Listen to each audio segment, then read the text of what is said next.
Hallelujah. मेरा ये believe है कि जब आज ये नया टॉपिक है जिसका शीर्षक, जिसका टाइटल है द फैमिली अल्टर्स, यानी पारिवारिक वेदियां। बाइबल में लिखा, परमेश्वर ने कहा, मैं तुम्हें सब हथियार देता हूं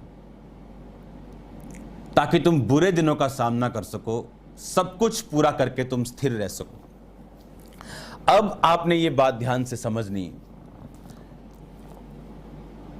कि परमेश्वर ने मुझे हथियार दिए बुरे दिनों का सामना करने के लिए।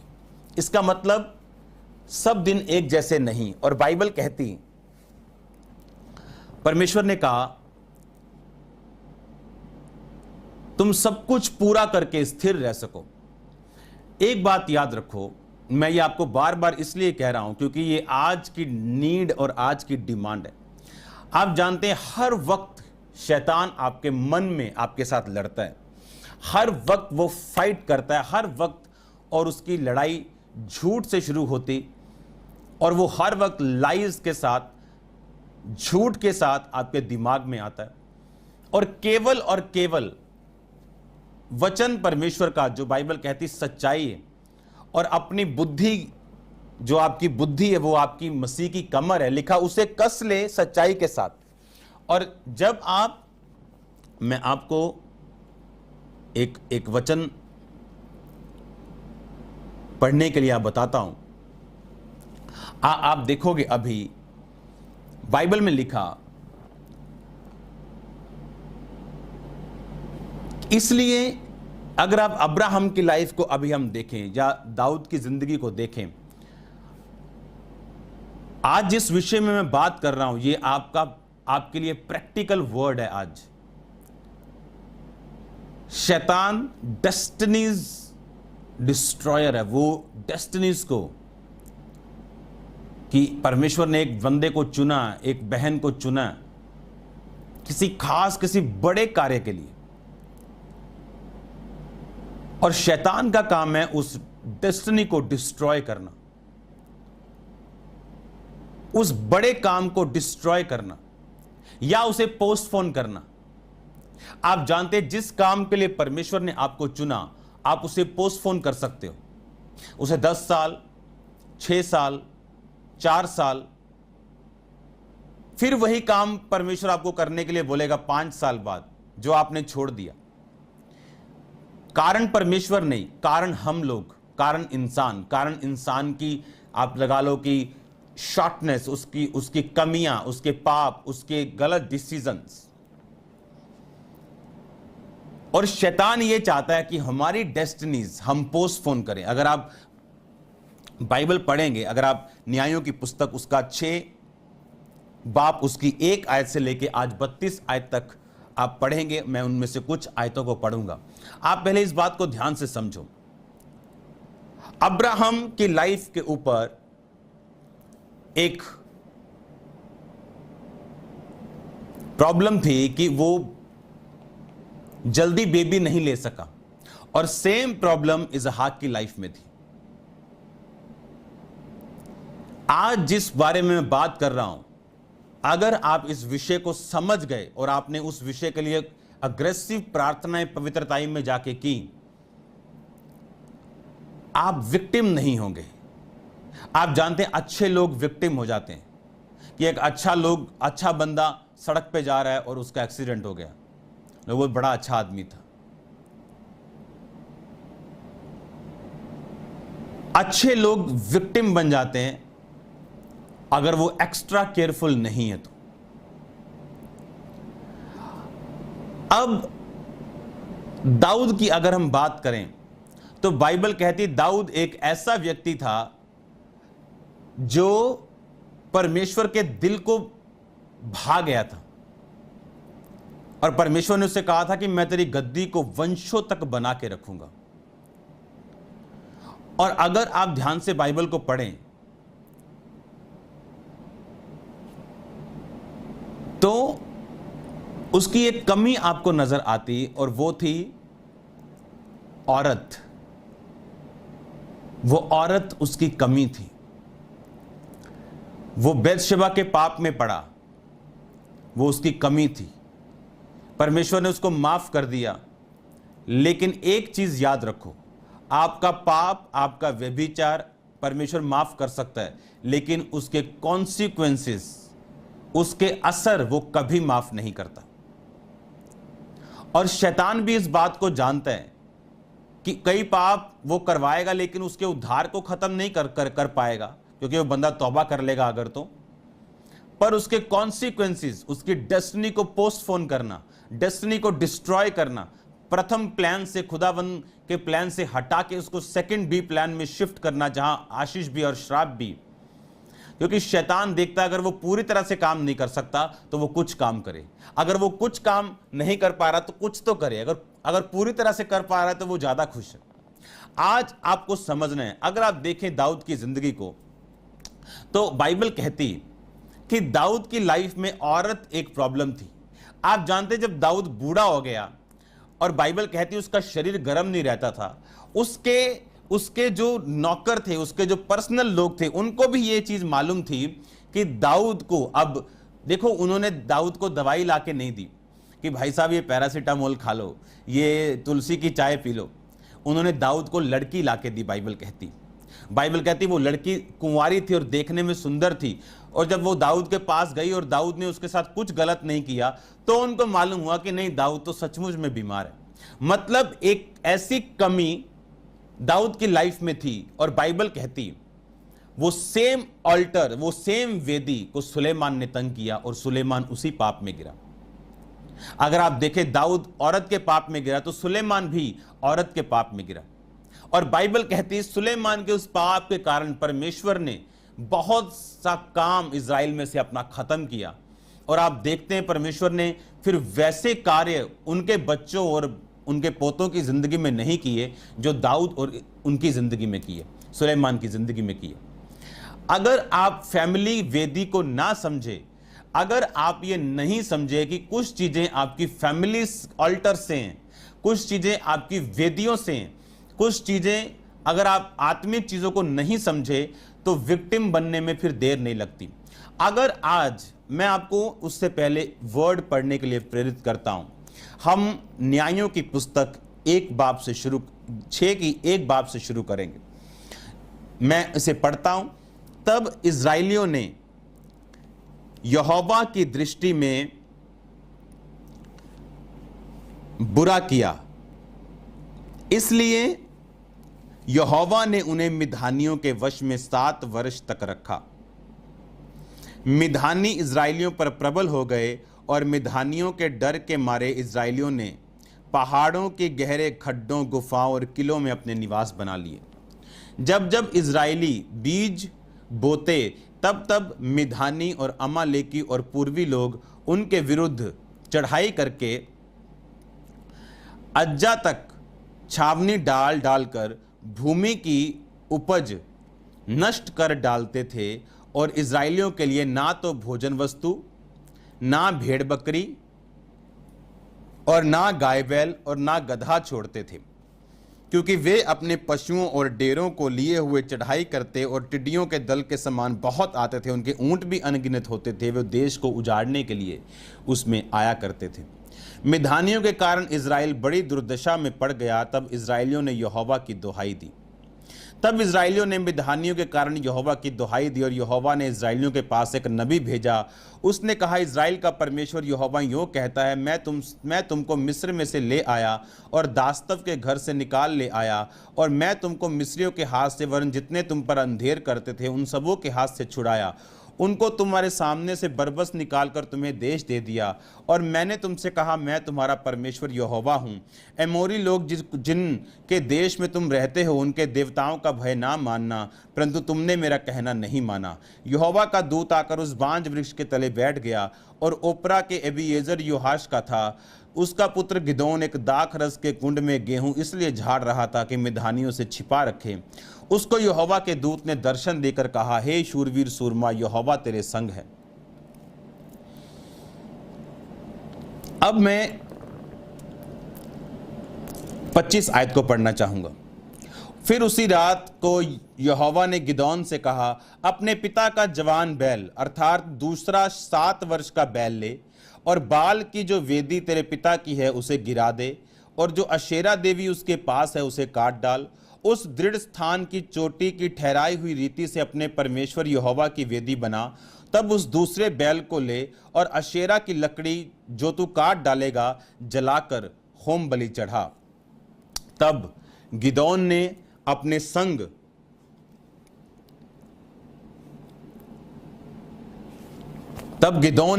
संग दासों को लेकर यहोवा के वचन के अनुसार किया, परंतु अपने पिता के घराने और नगर के लोगों के डर के मारे वो काम दिन को ना कर सका, इसलिए रात में किया। नगर के लोग सवेरे उठ के क्या देखते हैं कि बाल की वेदी गिरी पड़ी है, उसके पास अशेरा कटी पड़ी है, दूसरा बैल बनाई हुई वेदी पर चढ़ाया गया है। हालेलुया। ये एक प्योर डेमोन्स्ट्रेशन है जो आपने पढ़ा। अगर आप अपनी लाइफ में न्यायों 6 बाब पूरा पढ़ लें, आपको सक्सेसफुल होने से कोई रोक नहीं सकता। आपको क्या लगता है बाइबल पुराना नियम हमें आज क्यों दिया गया? अगर हमें पुराने नियम की जरूरत ना होती तो होली स्पिरिट अलाउ ना करता कि हम इसे पढ़ें, हमारे पास सिर्फ नया नियम होता। चेलों के पास नया नियम नहीं था, वो पुराने नियम से परमेश्वर के बारे में प्रचार करते थे। जीसस क्राइस्ट के बारे में जितना जिक्र पुराने नियम में, नए नियम में भी इतना नहीं। ऑलमोस्ट हर पुस्तक में यीशु मसीह का जिक्र है पुराने नियम में, अगर आप ध्यान से पढ़ें तो। अगर आप इसको पढ़ें तो बाइबल कहती इजराइलियों ने यहोवा की दृष्टि में बुरा किया और यहोवा ने उन्हें मिद्यानियों के वश में कर दिया। और जब दुहाई दी तो उस परमेश्वर का दास नबी आके बोलता है कि तुमने यहोवा की बात को नहीं माना, परमेश्वर ने तुम्हें मिस्र से निकाला, पुरानी जिंदगी से निकाला, बीमारियों से निकाला, पाप से निकाला, लेकिन तुम जब उन देशों में आए तो परमेश्वर ने कहा इन लोगों के साथ दोस्ती मत करना, इनके देवताओं का भय ना मानना, परंतु तुमने ऐसा नहीं किया, तुमने वही देवताओं का भय मानना, वही मूर्तियां स्थापित की, अब यहोवा तुम्हारे खिलाफ है। अगर आप ध्यान से बाइबल पढ़ो तो परमेश्वर ने फिर गिदोन को चुना कि तू जाके उस काम को करेगा जो काम मैं तुझसे कहूंगा। जा अपने पिता की खड़ी हुई मूर्ति को गिरा डाल, उस शेरा को काट डाल। अब परमेश्वर ने ऐसा क्यों कहा? क्योंकि परमेश्वर यह जानता था कि मिद्यानियों के साथ लड़के गिदोन कभी फतह नहीं प्राप्त कर सकता जब तक यह अपनी फैमिली की वेदियों को गिराता नहीं। अगर आपकी माता को यूट्रस में प्रॉब्लम है तो उसकी बेटी आज से प्रार्थना करना शुरू करेगी कि मेरे यूट्रस में कभी रसौली ना हो, कभी प्रॉब्लम ना हो। अगर आपके फादर को कैंसर है और आप बिल्कुल स्वस्थ हैं, इसका मतलब यह नहीं कि आपको प्रार्थना की जरूरत नहीं। वो डॉक्टर कहते हैं आपके फादर को शुगर, अच्छा आपको भी शुगर। अगर मैं तो मीठा नहीं खाता हूं, मैं तो बड़ी एक्सरसाइज भी करता हूं, लेकिन आपकी फैमिली में है ना, तो आप में आ गई। क्या हो गया फैमिली में? मेरे फादर मान लो अमृतसर में रहते हैं, कोई बेटा उनका लुधियाना में रहता है, पर अगर आप फैमिली वेदियों को डिस्ट्रॉय नहीं करेंगे, अगर आप फैमिली वेदियों को नहीं गिराएंगे अपनी आत्मा में, बाइबल कहती परमेश्वर ने गिदोन से कहा तू ऐसा कर, उसकी वेदी को गिरा और यहोवा की वेदी बना और उस पर बैल चढ़ा। इसका मतलब कुछ वेदियां आपको बनाने की जरूरत है। कौन सी? अगर यहोवा की वेदी गिरी, वो व्यभिचार से गिरी हो सकती। आप जानते एक बात को, आपको ऐसे दोस्तों की जरूरत है जो आपके अंदर परमेश्वर का भय रखें। आपको ऐसा वचन सुनने की जरूरत है जो भय आपके अंदर बना के रखे। आपको वो वचन नहीं चाहिए जो सिर्फ बरकत मिल जाए, आशीष मिल जाए। वो वचन आपके लिए है, बरकतें आशीषें आपके लिए हैं, मिरेकल्स हैं, ताकतें, वो सारी परमेश्वर की आपसे संबंधित हैं।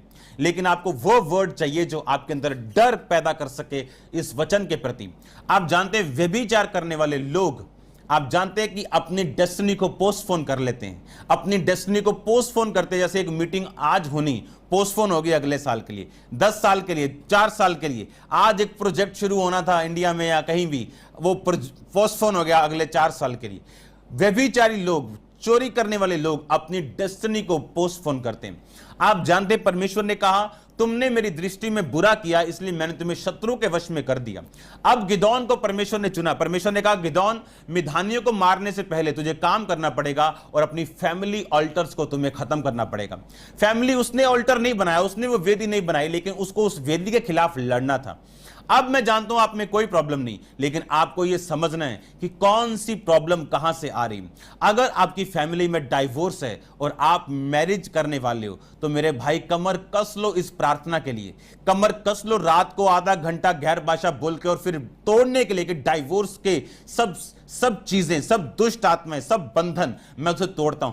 आपकी जितनी मर्जी बनती क्यों ना हो अपनी वाइफ से, आपको कंटिन्यू प्रेयर करनी, क्योंकि ये आपकी वेदी से आ रहा है, ये आपकी फैमिली से आ रहा है। आपकी फैमिली में गरीबी चलती आ रही है, आपके दादा ने प्रॉब्लम सही, आपके फादर ने सही, और ये आप पे आ रही है। और अगर आप सीधे ना हुए, शैतान आपको पाप में फंसाएगा, किसी चीज में फंसाएगा और आपको वहीं लेके जाएगा जहां आपके बाप दादा थे, उसी गरीबी के श्राप में। और जब तक आप उन वेदियों को ढाएंगे नहीं, कैसे ढानी है वेदी? प्रार्थना में। कैसे ढानी? फायर प्रेयर में। और अगर आप परमेश्वर की वेदी साथ नहीं बनाएंगे, जो गिदोन ने किया और उस पर बैल चढ़ाया, यानी अपनी प्रार्थनाएं, अपने बीज, अपने सेक्रीफाइस, अपनी सेवा, अपना आप उस पर नहीं देंगे, आप अपनी फैमिली ऑल्टर से कभी फ्री नहीं हो सकते। द स्ट्रॉन्गेस्ट मैन, आपको सबसे अधिक खींचने वाली जो चीज है वो आपकी फैमिली अल्टर है। क्रिश्चियनिटी में, चाहे आप मसीह में आ चुके हो, चाहे आपने नया जन्म ले लिया, पवित्र आत्मा पा लिया, लेकिन अभी भी फैमिली अल्टर्स के खिलाफ आपको प्रार्थना ही करनी।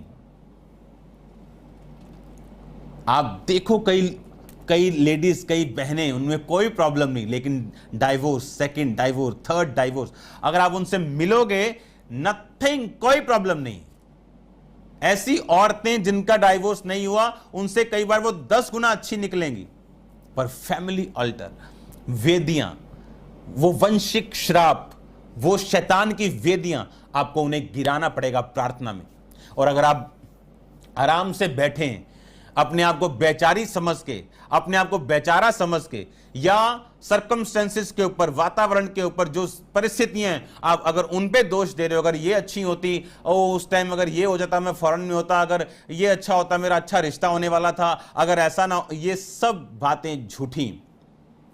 वो वेदियां जो आपके खिलाफ लड़ रही हैं, वो फैमिली के वंश के जनरेशनल कर्स हैं जो आपके खिलाफ लड़ रहे हैं। और अगर आप उनके खिलाफ नहीं लड़ेंगे, अगर आप उनके साथ फाइट नहीं करेंगे, अगर आप उन्हें गिराएंगे नहीं, तो आप विक्टिम होंगे क्रिश्चियन होने के बावजूद भी।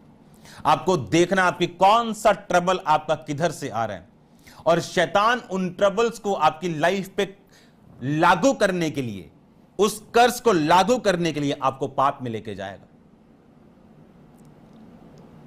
आपको व्यभिचार में लेके जाएगा। आप जानते कई लोगों की लाइफ में परमेश्वर सोच चुका है कि मैं इसको एक सर्टेन लेवल पे लेके जाऊंगा, और उसको एक छोटी सी, मान लो कोई काम मिल जाता है, उसके बाप ने कहा ये ले 20,000 रुपया, ये काम करना है, अब उसमें से चोरी हो रही है, 100 रुपया, 200 रुपया, कौन सा पता चल रहा है।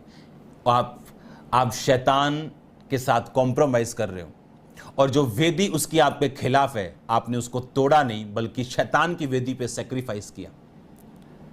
और अब आप जानते हैं, आप 10 बार बोल दें सॉरी लॉर्ड, वो असर आपकी लाइफ से जाने वाला नहीं, जब तक आप उस पैसों को जो चोरी किए हैं वापस नहीं करेंगे, और उस पाप का कुछ असर भोगेंगे नहीं, और उसके बाद परमेश्वर की वेदी को बनाएंगे साथ साथ, और उस पे अपने बलिदानों को चढ़ाएंगे, तब तक आप फ्री नहीं होंगे। मैं आपको रियल वर्ड दे रहा हूं,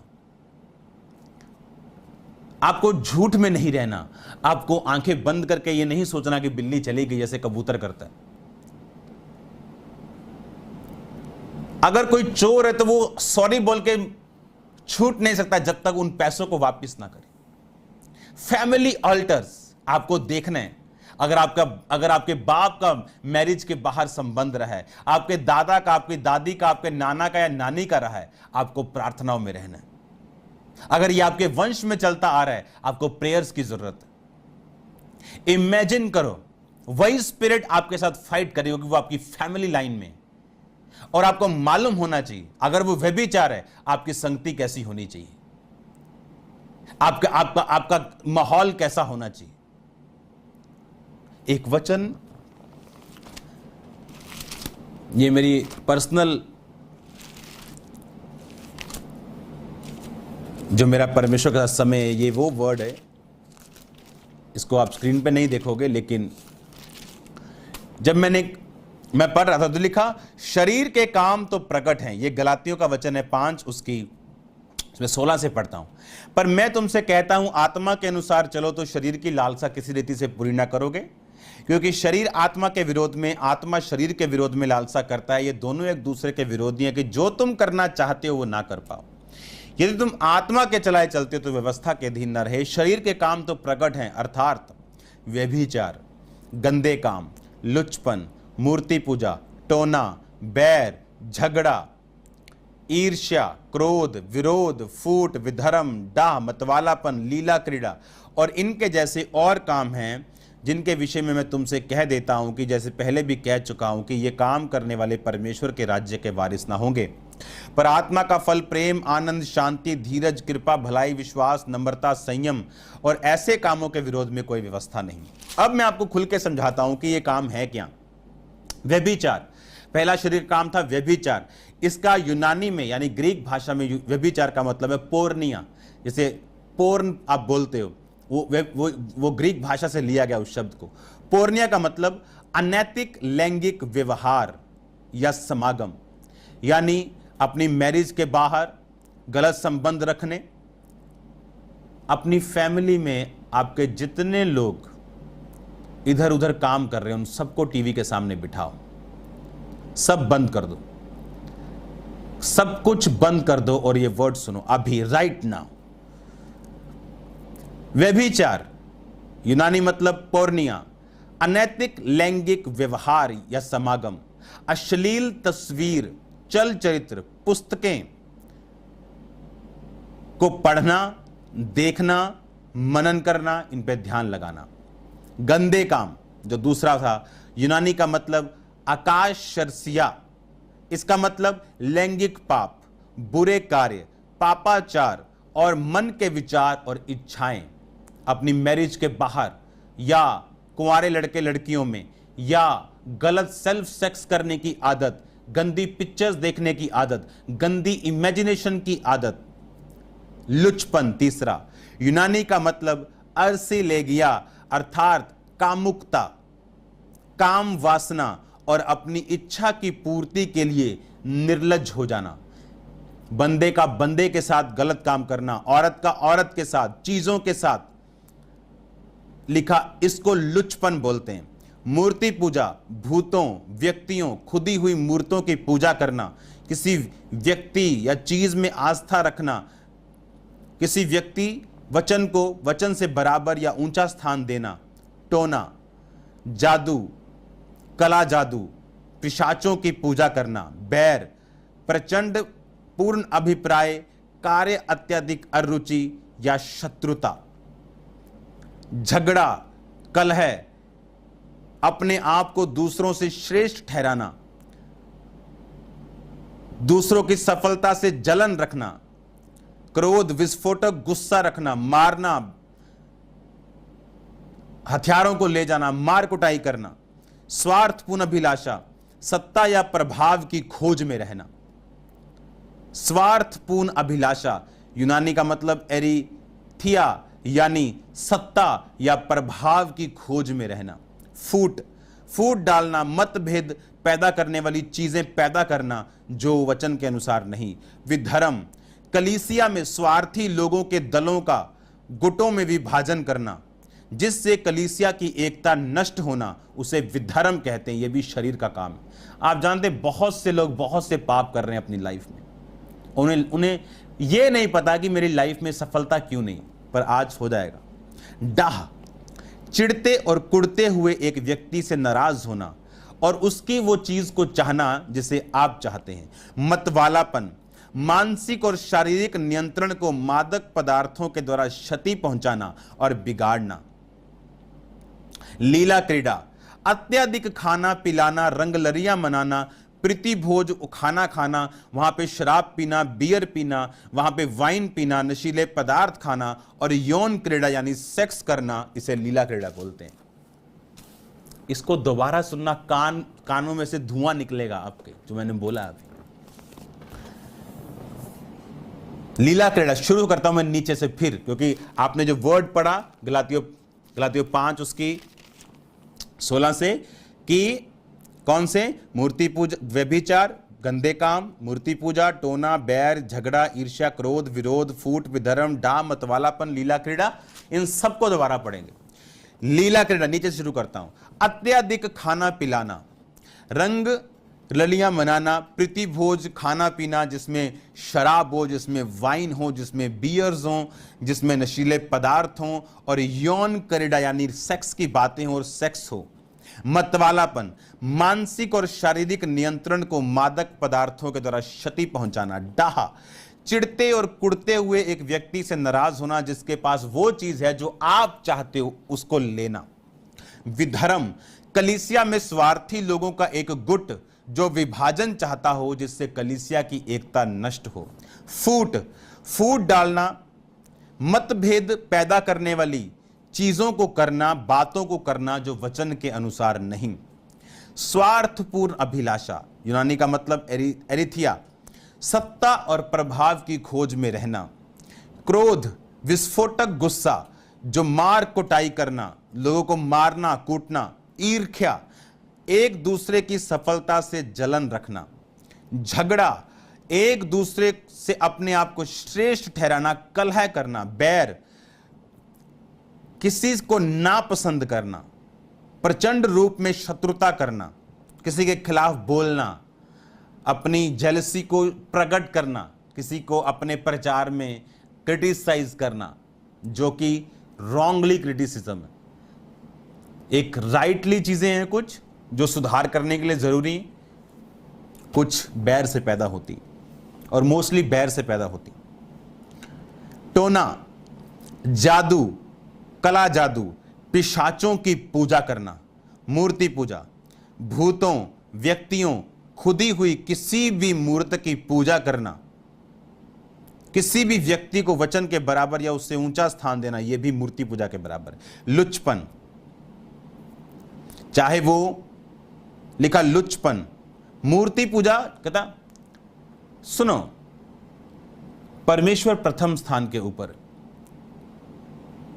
यह हमेशा ध्यान रखना। कोई दुनिया का मैन ऑफ गॉड परमेश्वर के स्थान पे नहीं, या ना उसके वचन के बराबर है। हमेशा प्रथम स्थान परमेश्वर को दो और अपने स्पिरिचुअल बाप से भी प्यार करो।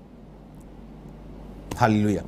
लुचपन, अपनी कामुकता, अपनी काम इच्छा, काम वासना और उसकी इच्छा की पूर्ति के लिए बेशर्म हो जाना। गंदे काम, लैंगिक पाप, बुरे काम, पापाचार और मन की इच्छाएं और विचार। व्यभिचार, अनैतिक लैंगिक व्यवहार जो आपकी शादी के बाहर हो, अगर आप कुंवारे हैं तो भी हो। अश्लील तस्वीरें देखना, चलचित्र देखना, पुस्तकें देखना, पढ़ना, उन पे मनन करना, इसको व्यभिचार बोलते हैं। लुचपन, कामुकता, काम वासना, उसकी इच्छा की पूर्ति के लिए निर्लज हो जाना, निर्जीव वस्तुओं को प्रयोग करना, अपने अंगों को प्रयोग करना उसको पूरा करने के लिए, यह सब शरीर के काम हैं। और इन कामों को शैतान यूज करते हैं आपकी फैमिली ऑल्टर्स को मैनिपुलेट करने के लिए। अगर आपकी फैमिली में गरीबी है, अगर आपकी फैमिली में कर्ज है कि वो आपकी मां बाप के साथ नहीं रह सकी, सेम थिंग अब आपके साथ वो शैतान करना चाहता है, पर वो कर नहीं पाएगा। क्यों? क्योंकि उसको बहाना चाहिए, उसको अवसर चाहिए, उसको दरवाजा चाहिए। और वो अवसर क्या है? व्यभिचार, मन में व्यभिचार, इच्छाओं में, कामुकता में रहना, वासना में रहना, गंदे विचार, अश्लील पिक्चरें दिमाग में, फोटो में, फोन में, इमेजिनेशन में। हां, चोरी, डाह करना, जेलसी करना, पाप करना, झूठ बोलना, चोरी करना। कहता है ये चीजें शैतान को परोसा हुआ खाना देंगी और वो खाएगा और ताकतवर होगा और आपकी लाइफ में फैमिली अल्टर्स को आपके ना चाहते हुए इस्टेब्लिश कर देगा। मैंने सेवा में लोगों को आते हुए देखा, फैमिली गरीब, बाप कर्जे में, दादा कर्जे में, लाइफ टाइम कुछ नहीं बना, प्रभु ने सेवा के लिए चुना, बरकत मिलनी शुरू हो गई, कर्जे खत्म शुरू हो गए। अब क्या जी, अब लड़कियों के साथ सो रहे हैं और फिर से वही पहुंच गए, उससे भी बुरी हालत में। आप जानते हैं, भटका हुआ मसीही एक वेश्या से बुरा है। वेश्या सुधर सकती, उसको आप जीसस क्राइस्ट का वचन बोलेगी मैं इस गंदे काम से तो फ्री होना चाहती हूं, मुझे पता ही नहीं क्या करना है, वो बच जाएगी, चोर बच जाएगा, पापी बच जाएगा। बॉलीवुड के सबसे ज्यादा पापी आज खुदावंद का प्रचार कर रहे हैं, बच गए। लेकिन भटका हुआ मसीह, ये बाइबल कहती तुम नमक हो, पृथ्वी के नमक हो। नमक से प्रिजर्व किया जाता है, अचारों में डालते हैं, चिप्स में डालते हैं, प्रिजर्वेटिव है वो। पर लिखा अगर नमक खराब हो जाए वो किसी काम का नहीं। आपका बैंगन खराब हो जाए, अब आधा काट सकते हो, आधा खा सकते हो। आलू थोड़ा सा हरा है, उसे काट सकते हो। सेब में हल्का सा लगा है सब कुछ, उसे काट सकते हो। नमक खराब हो जाए आप कुछ नहीं कर सकते। लिखा फिर वो मनुष्यों के पैरों के तले रौंदा जाता है। तुम पृथ्वी के नमक, तुम पृथ्वी के नमक हो। बोलो अपने अपने अपने पड़ोसी को बोलो, तुम पृथ्वी के नमक हो। हालेलुया।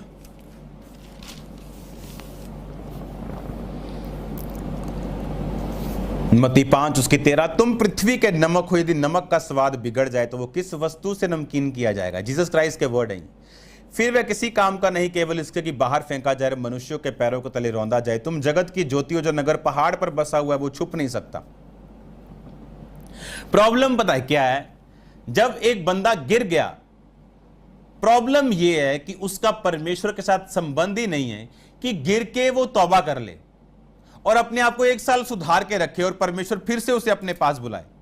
पर अब वो गिर के और काम कर रहा है, नशों को बेच रहा है, और काम चल रहे हैं, ये चल रहा है, व्यभिचार चल रहा है, बढ़ रहा है, सब गिरे हुए लोगों के साथ दोस्ती चल रही, और यही चीजें वो डेस्टिनी को पोस्टपोन कर रही।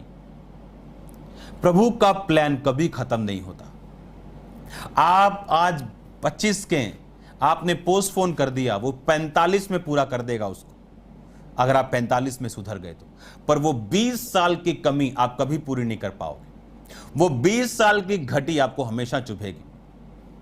आज जिस बेनी हिन को आप सुनते हो, वो जिस औरत के द्वारा बचे, उनका नाम था कैथरीन कुलमन। छोटे बचपन से खुदावंद उसको यूज करना शुरू किया। उनको मालूम था मेरे परमेश्वर के लिए बड़े सामर्थी काम करने। लेकिन अगर आप उनकी लाइफ स्टडी करो, उनकी एक ही पुस्तक है जो बायोग्राफी है उनकी मेरे पास है, अगर आप उनकी पुस्तक को पढ़ो तो उसमें लिखा गया कि उनकी लाइफ में जो लंगड़े चले, अंधे उन्हें देखा, वो उनकी जिंदगी के आखिरी सालों में था सिर्फ। क्योंकि अपनी जवानी में उन्होंने एक ऐसे प्रीचर से शादी की जिसकी जो परमेश्वर नहीं चाहता था। पर उन्होंने अपने मन को समझा के खुदावंद को बोला, वो भी तो प्रीचर है, मैं तो प्रचार करती हूँ, वो भी प्रीचर है, मैं उसके साथ शादी करूंगी तो वो भी प्रचारक है, मैं भी प्रचारक हूँ। शादी हो गई, कैथरीन ने प्रीच किया, रूहें बची, थोड़ी बची, थोड़ा काम हो रहा था, अच्छी आशीष, थोड़ी आशीष कभी नहीं आई, कभी आ गई। पर उसको मालूम था this is not a perfect will of God, ये परफेक्ट विल नहीं है खुदावंद की। और जब डाइवोर्स हुआ सालों बाद, खुदावंद ने उसके बाद उसे यूज करना शुरू किया। वो बड़ा धीरजवंत है। आप एक स्टेप ले लो, उसने आसमान सिर पे नहीं उठा लेना या आसमान से रोड़े नहीं बरसाने, वो बड़ा धीरजवंत है। आप एक गलत स्टेप उठाओगे, आप 4 साल 3 साल, मैंने ऐसे लोग देखे अपने स्पिरिचुअल फादर के खिलाफ बोले, भाग गए और 3 साल दुखी होके वापिस आए, क्योंकि परमेश्वर ने कभी नहीं बोलना उनको। वो चाहे लाख प्रार्थना करते रहे, प्रभु तेरी मर्जी क्या है, तेरी मर्जी क्या है। प्रभु अपनी मर्जी पहले दिन से बता चुका है। आप 10 साल प्रेयर कर लो, कोई मर्जी नहीं आएगी आपके पास, आपको वहीं जाना पड़ेगा। और जब आप समझेंगे इस बात को, तब आप समझ जाएंगे कि परमेश्वर धीरजवंत है, वो बड़ा काम करता है आराम से, वो आपके साथ है। आपको ये समझना है। फैमिली अल्टर्स लिखा, अगर नमक खराब हो गया, अगर एक विश्वासी खराब हो गया, उसकी हालत बहुत बुरी होगी। अब अगर मुझे पता है कि फैमिली अल्टर्स पीछा कर रहे हैं, क्यों ना उनके लिए प्रेयर की जाए, क्यों ना उनके लिए उनको तोड़ा जाए, फायर प्रेयर में। मैंने कहा मत इंतजार करो कि आपकी माता को यूट्रस प्रॉब्लम है, आपको जब होगी आप तब प्रेयर करेंगी। आपको आज प्रेयर करनी। मत इंतजार करो उस गरीबी को जब फाइट करेगी मैं तब प्रेयर करूंगा। मत इंतजार करो उस बीमारी का जो आपके बाप दादाओं की थी, आप पे आएगी तो आप प्रेयर करेंगे। आपको बड़ा अलर्ट होना, स्पिरिट में वेरी अलर्ट। आपके आसपास क्या स्पिरिचुअल माहौल चल रहा है, क्या चल रहा है आपकी फैमिली में। आपको मान लो परमेश्वर ने चुन लिया, आपकी फैमिली में आपको चुन लिया, आपको आपके द्वारा वो आपकी फैमिली को सेव करना चाहता है। सोचो, इमेजिन करो, अगर 2004 में जब मैं परमेश्वर में आया और 7 में मैं खामरा में मैंने इस सेवा को स्पिरिचुअली इसको स्टार्ट किया और 8 में फिजिकली स्टार्ट किया, तो अगर आप इमेजिन करो उस टाइम अगर मैं व्यभिचार में चला जाता, किसी लड़की के साथ सोता, गलत काम करता, पैसों का गलत यूज करता, आज मेरे फादर बैप्टाइज ना होते, मेरी मदर बैप्टाइज ना होती, मेरी पूरी फैमिली को मैंने बैप्टाइज किया, मेरे मदर, मेरे एवरीवन। क्यों? एक बंदा परमेश्वर चुनता है एक परिवार से, और शैतान का टारगेट भी वही बंदा है। उसको वो विरोध के जरिए खत्म करने की कोशिश करेगा। अगर वो विरोध के जरिए दब गया, फिनिश हो गया। अगर व्यभिचार के जरिए दब गया, फिनिश हो गया। अब शैतान को पता है कि ये लिंक है, ये एक पॉइंट है, ये एक जरिया, ये एक दरवाजा है, इसको खत्म करो, मैं सक्सेसफुल हूं। अब वो बंदा जो फैमिली से निकला था व्यभिचार में फंस गया। आप सोचो क्या होगा, अब सोचो क्या होगा, अब सोचो शैतान कितना गेम खेलेगा और पूरी फैमिली को डिस्ट्रॉय कर देगा। और लोग बोलेंगे देखो ये मसीह है। वो मसीह नहीं है, वो मसीही था। क्रिश्चियन नहीं है, वो क्रॉस डाला हुआ है तो, नाम अगर सैमसंग है तो वो था, है नहीं, था। आज हो सकता है अगर वो तौबा करे, अगर वो तौबा करे। परमेश्वर ने कहा अपने पिता की इस मूर्ति को गिराना पड़ेगा, तुम्हें वेदियों के साथ फाइट करनी पड़ेगी और मेरी वेदी साथ बनानी पड़ेगी, उस पर बलिदान चढ़ाने पड़ेंगे। अगर आप सीरियस क्रिश्चियन हैं, आपके बीज वेदियों पे होंगे, आपकी प्रार्थनाएं होंगी, और वो बीज नहीं जो आप आराम से निकाल सके, ऐसा बीज जो आपको हिलाए। हमने ऐसी चैरिटी की है जो हिलाए, और परमेश्वर हेवन खोलता है आपके लिए। बाइबल कहती है इजराइली लड़ रहे थे एक राजा के साथ, और राजा ने अपने उस बेटे को जो उसके आगे राजा बनने वाला था आग में होम बलि कर दिया, और इजराइलियों पर प्रकोप हुआ। उसने चढ़ाया अपने देवते को, क्योंकि उसके देवते ने उस खून की बलि के कारण इजराइलियों पर प्रकोप किया। और परमेश्वर इसलिए उस प्रकोप को उसने सफल होने दिया कि इजराइली मंद बुद्धि थे, उन्हें मालूम था कि वो वेदी पे भेंट चढ़ा रहा है, और इजराइली बिना भेंट के लड़ रहे थे।